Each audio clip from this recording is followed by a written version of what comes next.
Ya. Baik, assalamualaikum warahmatullahi wabarakatuh. Terima kasih pada teman-teman media untuk sore hari ini.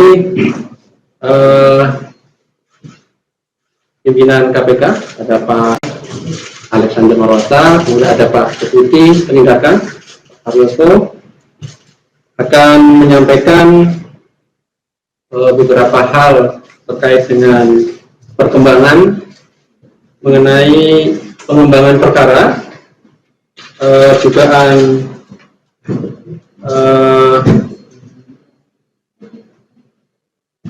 suap terkait dengan proyek-proyek di Dinas PUPR Kabupaten Muara Enim tahun 2019, yang mana kita tahu bahwa kemarin hari Minggu tim penyidik telah melakukan penangkapan terhadap 2 orang tersangka tersebut.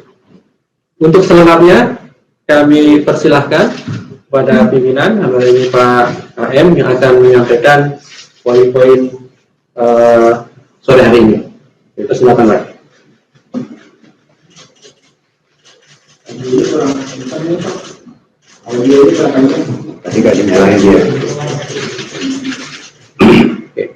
Assalamualaikum warahmatullahi wabarakatuh. Selamat sore.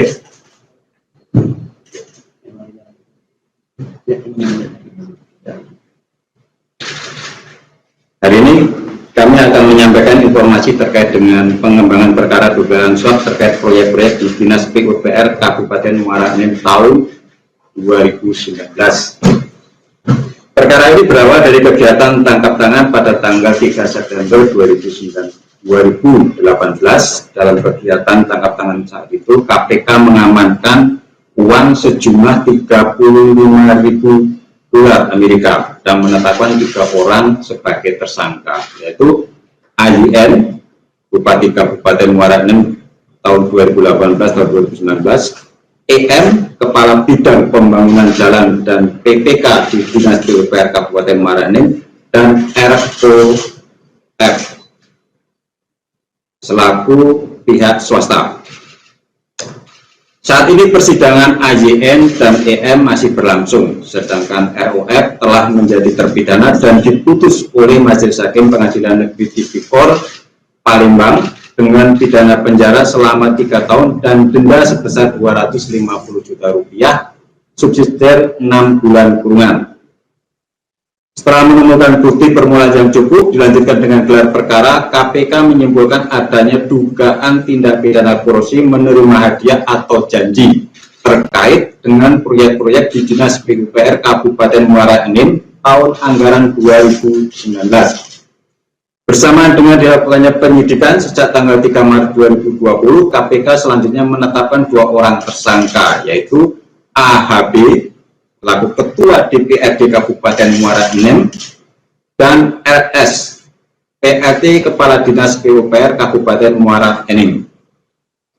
Dalam proses pengembangan perkara ini, sebagai pemenuhan hak tersangka, KPK telah mengirimkan tembusan informasi SB, yaitu surat pemberitahuan dimulainya penyidikan, pada para tersangka pada tanggal 3 Maret 2020. Penyidik KPK sebelumnya telah memeriksa saksi sekitar 10 orang dan melakukan penggeledahan di beberapa tempat, antara lain rumah para tersangka dan kantor DPRD Muara Enim. Di samping itu, KPK juga telah melakukan pemanggilan terhadap tersangka sebanyak 2 kali, namun panggilan tersebut tidak dipenuhi, yaitu pada tanggal 17 April 2020 dan tanggal 23 April 2020, April 2020 dan tanggal 23 April 2020. Untuk itu, setelah memastikan keberadaan para tersangka dan bekerjasama dengan Direktorat Reskrimsus Polda Sumatera Selatan, KPK melakukan penangkapan 2 tersangka pada hari Minggu pada tanggal 26 April 2020. Adapun kronologis penangkapannya adalah sebagai berikut. KPK menangkap tersangka RS pada pukul 7 WIB di rumah pribadi di Perumahan Citra Grand City Palembang. Kemudian secara paralel KPK menangkap AHB pukul 8.30 waktu Indonesia bagian Barat di rumah orang tuanya di Jalan Urip Sumoharjo, Palembang. Setelah diamankan, dua tersangka kemudian diperiksa di kantor kepolisian daerah Sumatera Selatan. Selanjutnya dua tersangka diberangkatkan ke Gedung Merah Putih KPK dan tiba pada hari Senin tanggal 27 April tadi pagi sekitar jam 8.30. Setelah dilakukan pemeriksaan oleh penyidik KPK, para tersangka saat ini telah dilakukan penahanan rutan selama 20 hari terhitung sejak tanggal 27 April sampai dengan 16 Mei tahun 27 April sampai dengan 16 Mei tahun 2020 di rutan cabang KPK pada gedung KPK Kapling C1.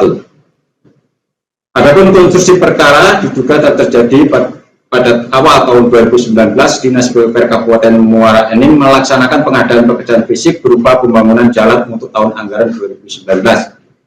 Dalam pelaksanaan pengadaan tersebut, ROF diduga memberikan komitmen fee sebesar 5% dari total nilai proyek kepada pihak-pihak selain IJN sebagai Bupati Muara Enim.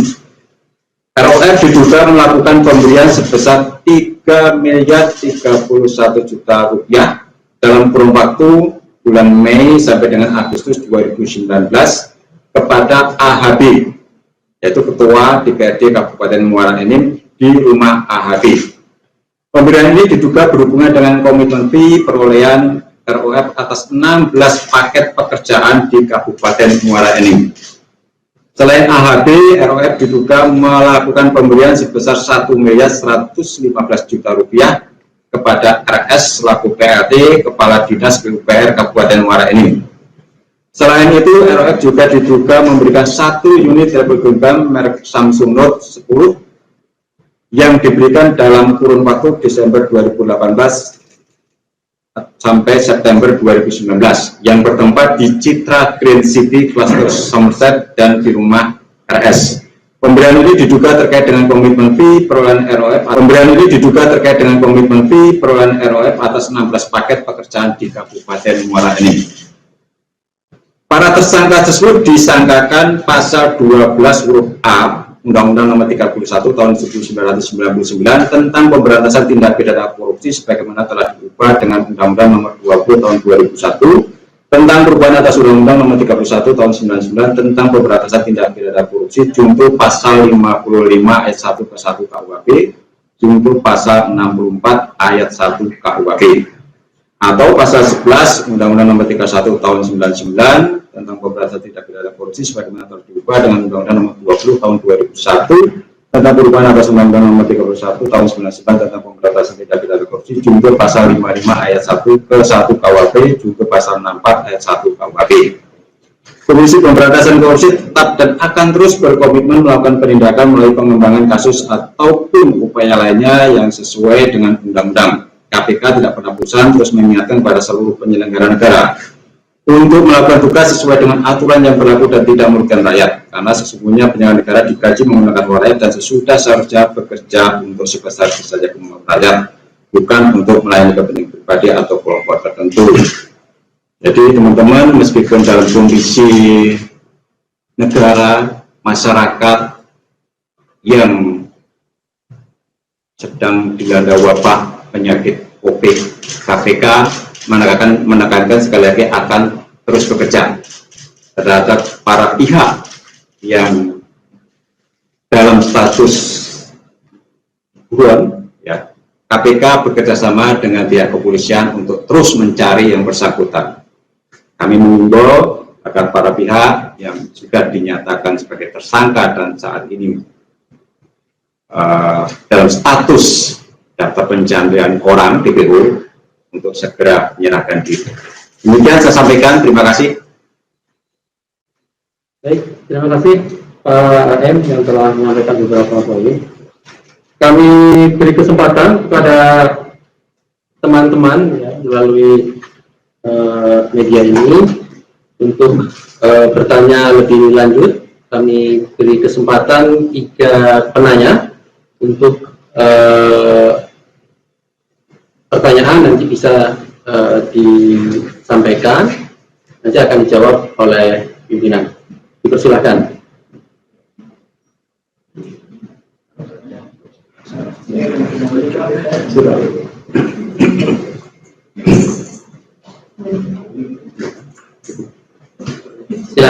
ada pertanyaan? Tidak ada? Tidak ada pertanyaan?